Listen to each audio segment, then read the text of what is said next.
وجملة المؤمنين رحمكم الله. روي عن أبي هريرة رضي الله عنه أنه قال رسول الله صلى الله عليه وسلم إذا حلت لسانك يوم الجمعة أنصت والإمام يخطب فقد لغوت. أنصتوا واسمعوا وأطيعوا رحمكم الله. أنصتوا واسمعوا وأطيعوا رحمكم الله. أنصتوا واسمعوا وأطيعوا رحمكم الله لعلكم ترحمون. اللهم صل على سيدنا محمد. اللهم صل على سيدنا محمد. اللهم صل على سيدنا محمد وعلى آل سيدنا محمد. بسم الله الرحمن الرحيم. السلام عليكم ورحمة الله وبركاته.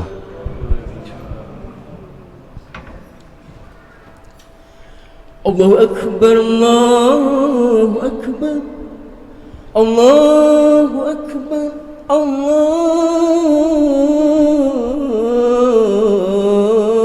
الله أكبر. أشهد أن لا إله إلا الله.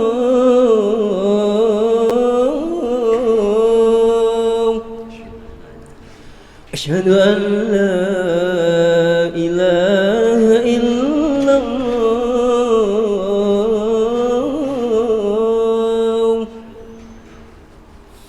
أشهد أن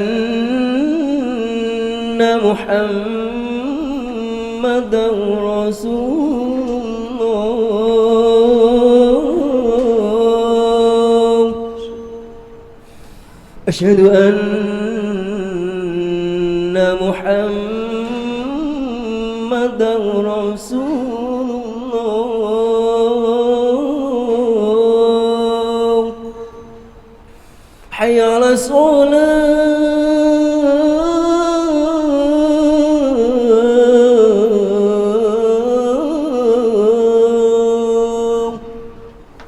حي على الصلاة.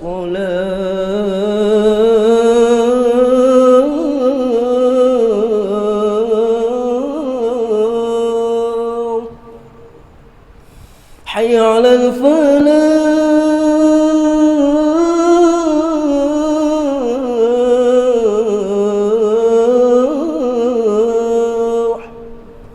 حي على الفلاح.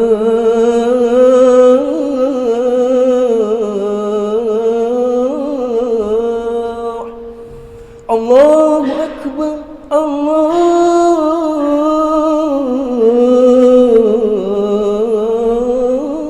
أكبر. لا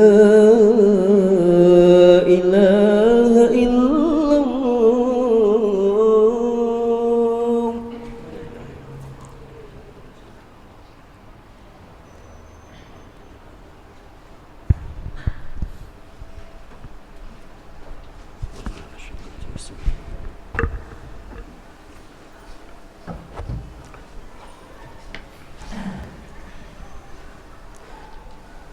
الحمد لله نحمده ونستعينه ونستغفره ونعوذ بالله من شرور أنفسنا ومن سيئات أعمالنا. من يهد الله فلا مضل له ومن يضلل فلا هادي له. أشهد أن لا إله إلا الله وحده لا شريك له وأشهد أن محمدا عبده ورسوله. فصلى الله وسلم عليه وعلى آله من تبعه بإحسان إلى يوم الدين. أما بعد،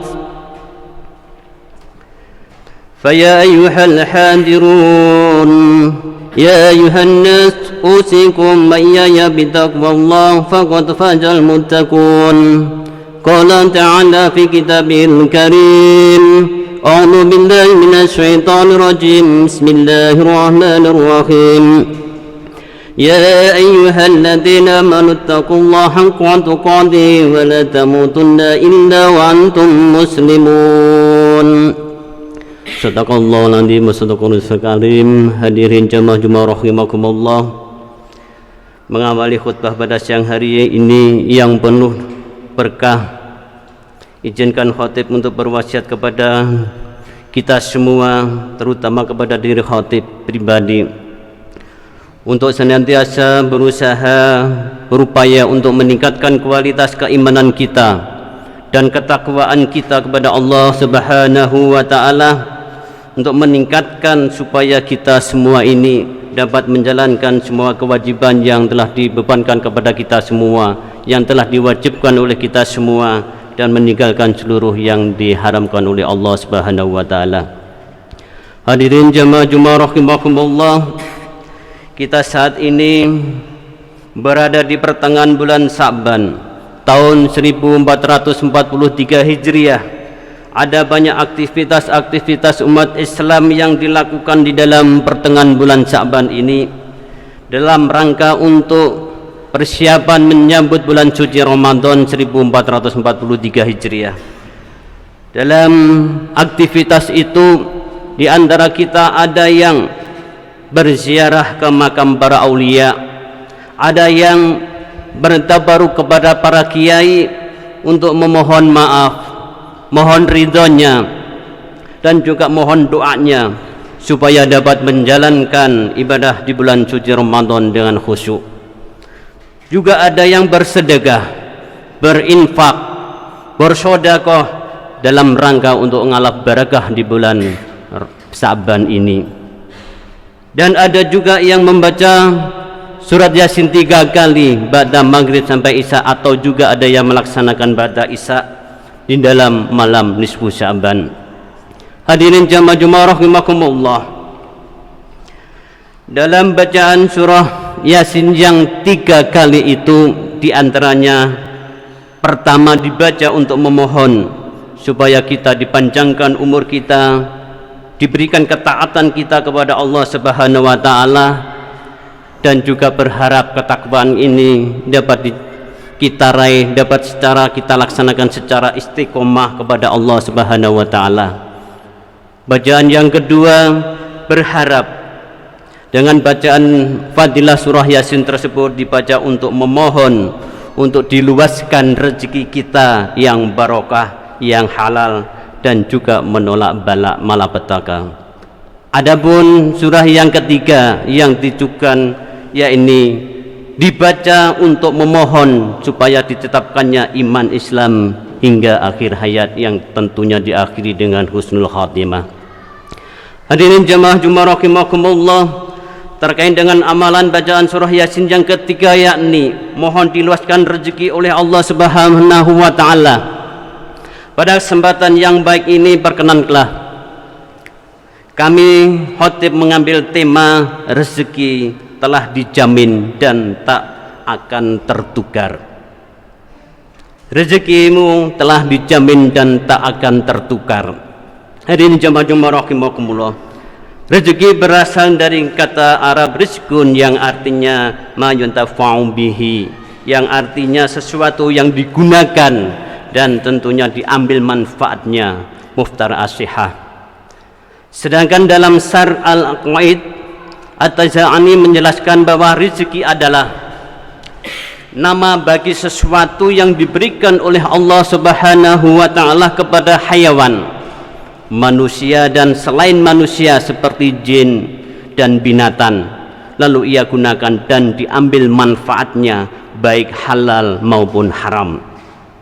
Hadirin jamaah Jumat rahimakumullah, dari pengertian yang telah kami sebutkan di atas dapat kita pahami bahwa rezeki adalah sesuatu yang telah digunakan dan diambil manfaatnya, seperti hanya makanan yang telah kita makan, minuman yang telah kita minum, pakaian yang telah kita kenakan, rumah yang telah kita tempati, mobil yang telah kita gunakan, dan sebagainya. Adapun seseorang yang telah membeli makanan atau memasak makanan namun karena hal tertentu lalu tidak dimakan, maka itu bukanlah rezekinya.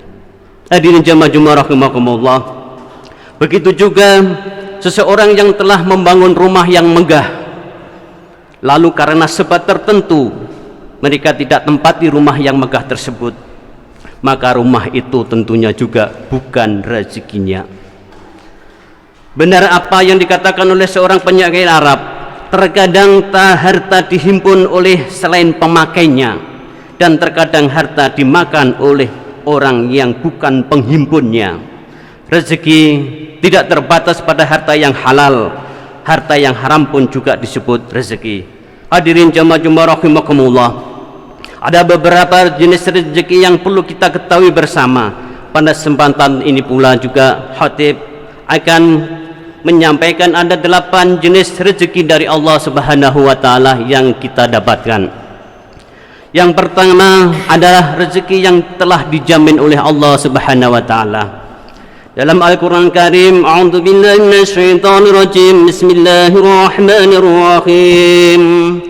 Wa ma min dabbatin fil ardi illa 'alallahi rizquha wa ya'lamu mustaqarraha wa mustawda'aha. Kullu fi kitabim mubin. Artinya, dan tidak satu pun makhluk bergerak bernyawa di bumi melainkan semuanya dijamin Allah rezekinya, dan dia mengetahui tempat kediamannya dan tempat penyimpanannya. Semua tertulis di dalam kitab yang nyata, Lauh Mahfuz. Surat Hud ayat 6. Hadirin jamaah rahimakumullah, rezeki kita dijamin oleh Allah Subhanahu wa taala. Bahkan binatang pun juga tidak menyimpan harta kekayaannya, namun mereka bisa hidup. Itulah jaminan Allah. Bisa makan, bisa mempertahankan hidup rezekinya oleh binatang-binatang tersebut. Yang kedua, rezeki karena usaha. Allah Subhanahu wa taala berfirman di dalam surat An-Najm 39. Bismillahirrahmanirrahim. Wa laisa lil insani illa ma sa'a. Tidaklah manusia mendapatkan apa-apa kecuali apa yang dikerjakannya. Ini adalah usaha kita, supaya kita berusaha untuk memperoleh kehidupan ini, supaya kita berkelanjutan hidup. Maka tuntutan bagi Rasulullah, carilah bekal untuk hidupmu yang akan datang, seolah-olah kamu akan hidup selamanya. Adapun rezeki yang ketiga, yakni rezeki karena bersyukur. A'udzubillahi minasyaitonirrajim. Bismillahirrahmanirrahim. La in syakartum la azidannakum wa la in kafartum in 'adzabi lasyadid. Di dalam surat Ibrahim ayat 7 tersebut dijelaskan, sesungguhnya jika kamu bersyukur, pasti kami akan menambah nikmat kepadamu. Hadirin jamaah rahimakumullah, syukur kita tentunya juga akan memperoleh rezeki kita. Mungkin juga akan kita memperoleh rezeki dari syukuran kita pada Allah, karena syukur nikmat kita kepada Allah Subhanahu wa taala. Dan yang keempat, rezeki yang tak terduga. Di dalam surat Al-Talaq 2-3 dijelaskan oleh Allah Subhanahu wa taala, a'udzubillahi minasyaitonirrajim. Bismillahirrahmanirrahim. Wa may yattaqillaha yaj'al lahu makhraja wa yarzuqhu min haitsu la yahtasib. Yang artinya, barang siapa yang bertakwa kepada Allah Subhanahu wa taala, niscaya dia akan menjadikan baginya jalan keluar dan memberinya rezeki dari arah yang tidak disangka-sangkanya. Rezeki yang tak terduga. Kita punya lahan walaupun cuma sedikit, 1 hektar, ternyata dilewati jalan tol, akhirnya rezeki yang tak terduga dibeli mahal atau diganti untung. Yang kelima, yakni rezeki didapatkan karena kita banyak membaca istighfar. Allah Subhanahu wa taala berfirman di dalam surat An-Nuh ayat 10 sampai ayat 11. A'udzubillahi minasyaitonirrajim. Bismillahirrahmanirrahim. Faqultu astaghfiru rabbakum innahu kana ghafara yanis samaa'a 'alaikum midrara. Beristighfarlah kepada Tuhanmu, sesungguhnya Dia adalah Maha Pengampun, pasti Dia akan mengirimkan hujan kepadamu dengan lebat dan memperbanyak harta.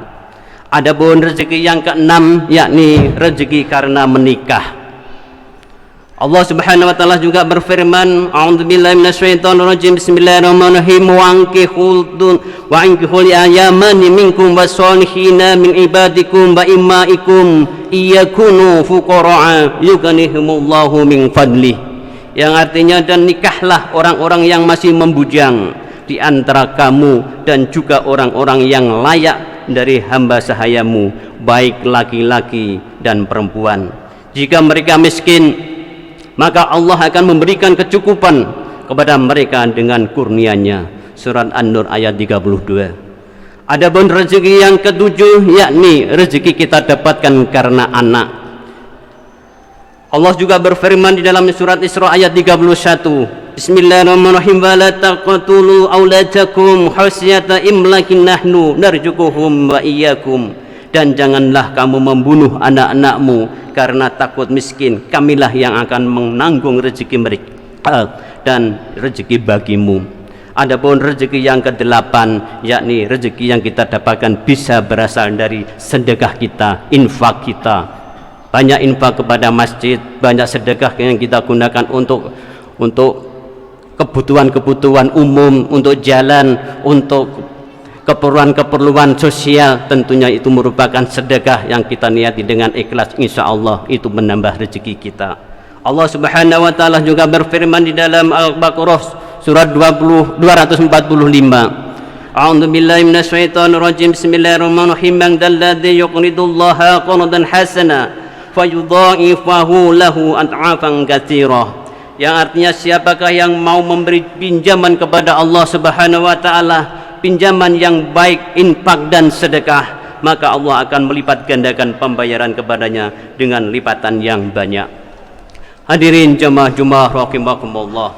Oleh karena itu, marilah kita introspeksi diri. Kira-kira kita mendapatkan rezeki dari Allah ini dari mana? Dari 8 hal jenis yang sampaikan tersebut.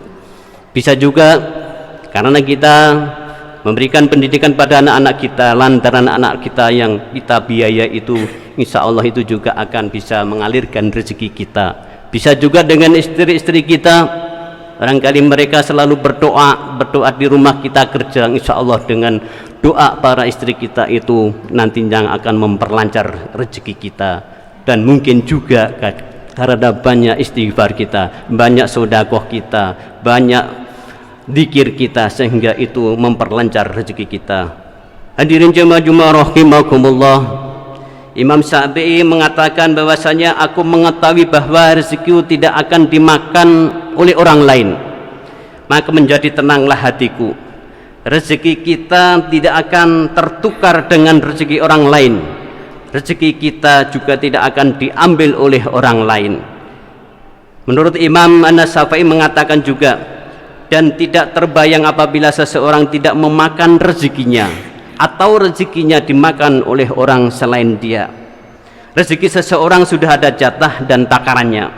Sekuat apapun usaha seseorang, jika bukan rezekinya maka tidak akan ia raih. Sebaliknya, selemah apapun upaya seseorang, jika telah ditentukan sebagai rezekinya, pastilah akan ia peroleh. Karenanya kewajiban kita adalah untuk menghindarkan diri dari mencari rezeki dengan cara yang diharamkan dan dari sumber yang haram. Karena saat ini banyak yang trending, banyak orang-orang yang crazy rich, orang-orang kaya gila, sehingga di luar dugaan mereka sangat-sangat miliarder, mempunyai kekayaan yang luar biasa. 532 miliar pun dia sebar-sebar, dia berfoya-foya. Tentunya kalau rezeki yang didapatkan itu bukan jalan yang baik, tentunya juga tidak abadi, tidak lama akan dicabut oleh Allah Subhanahu wa Ta'ala. Hadirin jamaah rahimakumullah, penting untuk kita pahami bersama bahwasanya banyaknya rezeki bukanlah tanda dicintai oleh Allah. Sebaliknya, sempitnya rezeki juga bukanlah tanda dibenci oleh Allah atau dimurkai oleh Allah Subhanahu wa Ta'ala. Dalam sebuah hadis Rasulullah SAW bersabda, wa innallaha yu'til mala man yuhibba ma la yuhibba wa la yu'til imana illa man yuhibba. Artinya sesungguhnya Allah memberikan harta kepada orang yang ia cintai dan kepada orang yang tidak ia cintai, dan tidak memberikan iman kecuali kepada orang yang ia cintai. Hadis riwayat dari Ahmad. Hadirin jamaah rahimakumullah, demikian khutbah yang singkat pada saat ini. Mudah-mudahan ada manfaatnya kepada kita semua dengan penuh keberkahan. Semoga kita semua dapat memperoleh rezeki-rezeki yang barokah yang tentunya juga diridhai oleh Allah Subhanahu wa taala. Barakallahu li wa lakum fil Qur'anil azim wa nafa'ani wa iyyakum bima fihi min ayati wa dzikril hakim wa taqabbalallahu minna wa minkum tilawatahu innahu was-sami'ul alim wa qulu qawlan hadza astaghfirullahal azim innahu wal ghafurur rahim.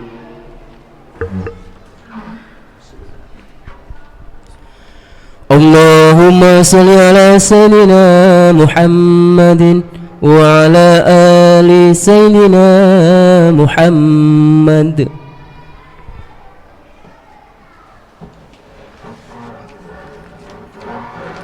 الحمد لله الذي أمرنا بالاتحاد والاعتصام بحبل الله المتين. أشهد أن لا إله إلا الله وحده لا شريك له إياه نعبد وإياه نستعين وأشهد أن محمدا عبده ورسوله المبعوث رحمة للعالمين. اللهم صل على سيدنا محمد وعلى آل سيدنا محمد وعلى آله وأصحابه أجمعين. اتقوا الله ما استطعتم وسارعوا إلى المغفرة رب العالمين. إن الله وملائكته يصلون على النبي يا أيها الذين آمنوا صلوا عليه وسلموا تسليما. وصلى الله على سيدنا ومولانا محمد وعلى آله وصحبه وسلم. اللهم اغفر لجميع المسلمين والمسلمات والمؤمنين والمؤمنات الأحياء منهم والأموات إنك سميع قريب مجيب الدعوات ويا قاضي الحاجات برحمتك يا أرحم الراحمين. اللهم إنا نعوذ بك من عذاب جهنم ونعوذ بك من عذاب القبر ونعوذ بك من فتنة المسيح الدجال ونعوذ بك من فتنة المحيا والممات. اللهم ادفع عنا البلاء والوباء والزلزال والمحن وسوء الفتنة والمحن ما ظهر منها وما بطن عن بلدنا إندونيسيا خاصة وسائر البلدان المسلمين آمة يا رب العالمين. ربنا آتنا في الدنيا حسنة وفي الآخرة حسنة وقنا عذاب النار. عباد الله إن الله يأمركم بالعدل والإحسان وإيتاء ذي القربى وينهى عن الفحشاء والمنكر والبغي يعظكم لعلكم تذكرون. فاذكروا الله العظيم يذكركم وادعوه يستجب لكم ولذكر الله أكبر. أقيموا الصلاة. الله أكبر الله أكبر أشهد أن لا إله إلا الله أشهد أن محمدا رسول الله. حي على الصلاة حي على الفلاح قد قامت الصلاة قد قامت الصلاة. الله أكبر لا إله إلا الله.